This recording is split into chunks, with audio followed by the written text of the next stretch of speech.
strength challenge for equestrians. I hope you enjoyed the last couple of days. These are exercises specifically designed for horse riders, but don't worry if you're not a horse rider, if you're a groom, if you're an unpaid groom, these are all the exercises that will help you feel a little bit more refreshed, find bending down to put those studs in a little bit more easy. Okay, so we're going to get cracking with today's exercises. So we're going to start standing up. So if you just stand nice and tall, and we're going to work a little bit on our balance. So you can start with our feet just hip width distance apart. Just something really, really simple. Just stand really straight, really tall, tuck that tailbone underneath you.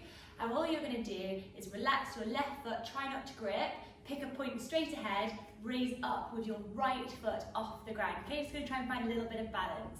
When you've got your balance, you can start to point and flex your toes and circle them. We're just working on warming up our ankle joint. Let's go. So if you find it a little bit difficult to put your heels down whilst in the saddle, this is really good for just a little bit of ankle mobility. Also working on our balance. So you might actually find that all you're doing here is just balancing on one leg. That's good, so just circle up and down, and it really helps to focus on a point straight ahead of you. Try not to grip with your toes. Relax all four corners of your left foot to the ground. That's good, and then what we're going to do with our right foot is just place it behind us on the floor with the edge of your, so where your little toe is, that edge is touching the floor. So we've got a bit of a stretch now down here through this hip. Now if that's enough for you, you can stay here. If it's not and you want to join me here, we're going to take a hold of our right wrist of our left hand, get a little bit of length here, stand nice and tall, and then just reach over and crescent over to the left. You'll feel a lovely stretch down that right hip. So this is just working a little bit of our mobility in our seat. So some nice deep breaths in and out through the nose. That's really good. And then we're going to come back to centre. And then from here we're going to bring our feet so they're touching next to each other, and we're going to work on a little bit more of our balance. So for this you can grab a hold of your ankle and place it, and it does help if you have clothes that aren't as slippy, so you don't want some shiny jumpers on for this one, otherwise your foot will just slide down your leg. So we need to grow nice and tall, a little bit of length through that upper body, roll that tailbone underneath you, core is nice and strong, remember that's where we're going to get our balance from, and you're going to lift up with your right leg, and then you're going to place your the sole of your foot onto the inner part of your thigh and open up that right knee. Once you've got the correct position, you can then take your hands, you can place them up, overhead, and so they can touch. Okay, so press open through that right knee, and just keep breathing. Relax your left toes, open up those elbows. Really good, working on our balance. It's great for concentration when you're in the saddle. You're going to get that stability that we need. You'll have nice still hands, steady legs. Really good. And then slowly relax back down. And then we're going to repeat that on the other side.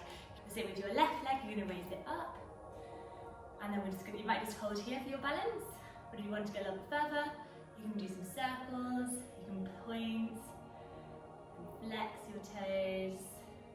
Just go around. Again, focusing on a point straight ahead of you. So as you do this, you'll find out which leg you're better balanced through.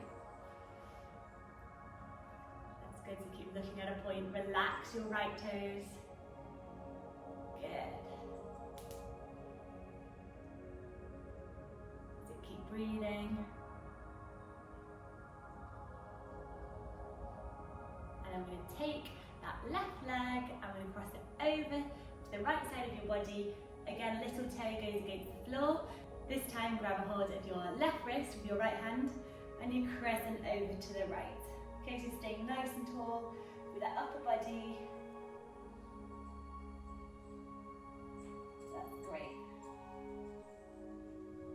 you get that lovely stretch down that left hip, that left side body. That's great, and then you're going to come back slowly to centre. I'm going to bring our feet together. Relax your toes, do take a minute to ground all four corners of your right foot to the floor. Pick your focal point and then lift up with that left leg.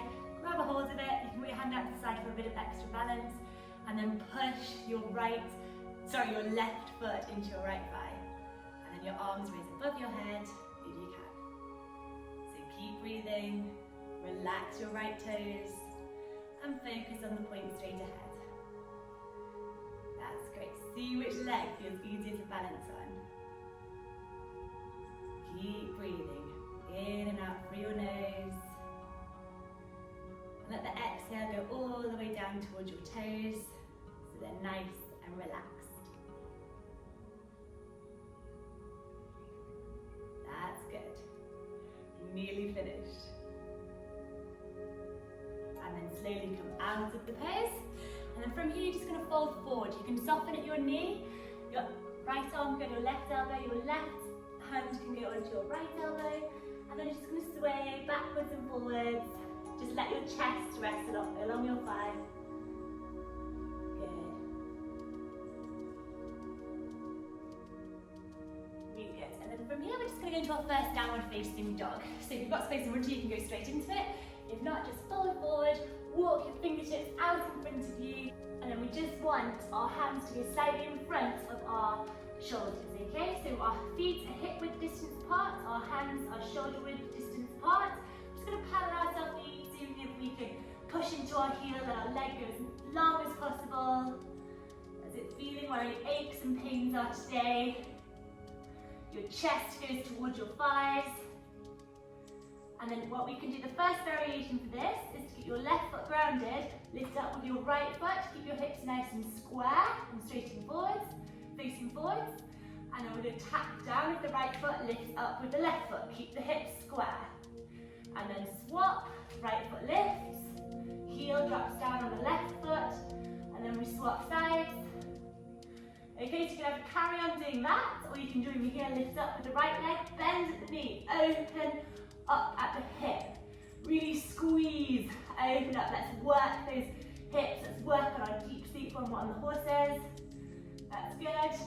If you've got your right leg raised, you're going to now look past your hands, step it through to the top of the mat, and you're going to lower it down with your left knee, let your foot go flat out behind, and then with your hands, you can keep them on the floor, heart forward, shoulder blades down and away from your ears. Make sure you stack your right knee above your left ankle. Watch it doesn't go over and in front. That's it. Bring that tailbone down. So from here, lift up with your hands, up to the sky. Really good. Sink those hips nice and low and deep. Let's work on that hip flexibility. Good. You can close your eyes here to challenge your balance again. Good. Strong for your core. And then lower the hands back down. Left hand stays grounded. Left toes tuck underneath, knee lifts off. I'm going to twist, lift up our right hand, look up to the sky. Really good. And then back down. And then we go back into our downward facing dog. So paddle out the feet. And then you can either do the lifting one leg, then the other. But if you bent at the knee and opened up your hip, join me with that now. So lift up the left leg, bend at the knee, open up the hip, squeeze. Really work those glutes. That's it. Drop down through that left heel, or not here for too much longer. Good. Open up that knee, look past your hands, step your foot through, lower onto your right knee, make sure you've got the correct alignment. Foot can go out behind you, and just sink those hips nice and low. Stay up on your fingertips to start with. That's great. Heart is forward, shoulder blades are down and away from your ears. Fantastic. And now we're going to come up, and we're going to engage through our core. Arms go to the sky, tailbone goes underneath. That's good. Close your eyes if you want to challenge your balance. And then we lower back down, lift up, tuck those right toes underneath, right hand stays grounded, lift up with the right knee and twist, and follow it with your gaze if you can. Really good. And then lower it back down. From here, you're going to step back into your plank pose. So we're just going to hold here. Your hips can go as low as what's comfortable. Nice and equal weight through your wrists, through your hands. We don't want to take all your weight down through your wrists. You want an equal throughout the whole of your fingertips. That's good. Stay nice and strong and engaged through that core. Good. Well done. And then we're going to relax down onto our knees. Big toes go together, knees apart, and sink your hips back down. And we close today's practice in our wide-legged child's pose, working on our seat, our deep seat in the saddle, so we've got more swing when we're with the horse. Your horse will move with more freedom underneath you because you're not gripping.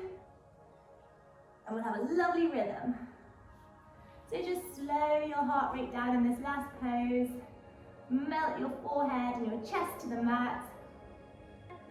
If you want to make this pose a little bit more intense, you can bend at the elbows, hold onto your hands, and bring your knuckles to the back of your neck.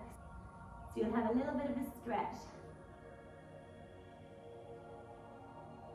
That's great. And then we're going to slowly come up and out of that pose. So that's it for today.